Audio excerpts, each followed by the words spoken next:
कार्तिक महात्म्य अथ 34वां अध्याय। सूत जी बोले, हे ऋषियों, यदि किसी में उद्यापन की सामर्थ्य न हो तो कुछ ब्राह्मणों को भोजन करा दे।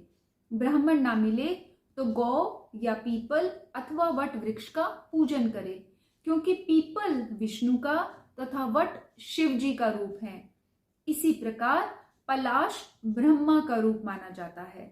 यह सुनकर ऋषियों ने पूछा, हे सूत जी, ब्रह्मा विष्णु तथा महेश यानी शिव जी वृक्ष भाव को किस प्रकार प्राप्त हुए, यह बताने की कृपा कीजिए।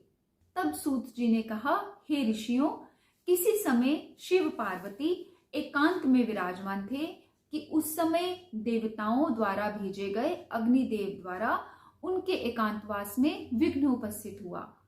इस पर पार्वती जी ने क्रोधित होकर देवताओं को श्राप दिया कि तुम वृक्ष रूप हो जाओ।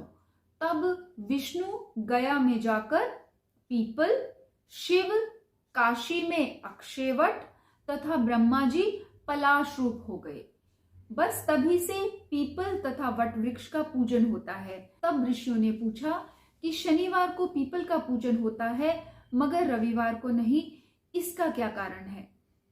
सूत जी कहने लगे कि हे ऋषियों, समुद्र मंथन के समय जब 14 रत्नों में से कौस्तुभ मणि तथा लक्ष्मी जी को प्राप्त करने के बाद विष्णु भगवान लक्ष्मी जी से विवाह करने लगे, तब लक्ष्मी जी ने भगवान से प्रार्थना की कि मेरी एक बड़ी बहन दरिद्रा अविवाहित है, पहले उसका विवाह होना चाहिए। यह सुनकर विष्णु ने लक्ष्मी जी की बहन ज्येष्ठा यानी दरिद्रा उद्दालक ऋषि को सौंप दी।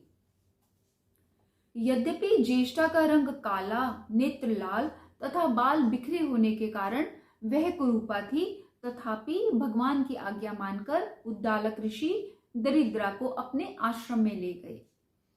आश्रम में आकर दरिद्रा ने देखा कि वहां वेद पाठ तथा हवन हो रहा है।